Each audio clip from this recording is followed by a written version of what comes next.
Dahil sa pabrika, sasakyang di makina, maitim na uso ang kanilang binubuga. Ang dating sariwang ihip ng hangin, ngayoy tila lason sa papawirin. Ang dating kagubatan na berde ang kulay, ngayoy kalbo na't tila walang buhay. Kung kaya't bumabaha, maraming namamatay dahil sa mga punong kanilang kinakatay.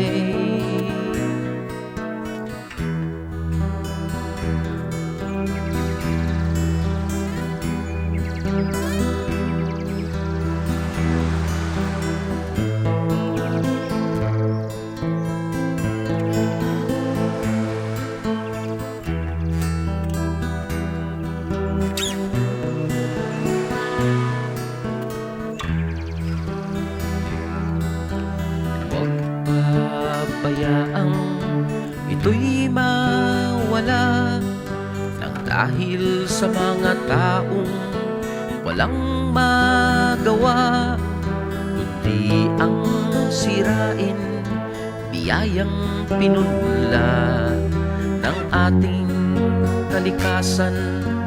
Diyos ang may likha. Nang dahil sa basurang tinatapon sa dagat, ista'y namamatay o di kaya'y umiilap. Paano na itong mga mandaragat na ang ikinabubuhay ay sa isdang mahagilap?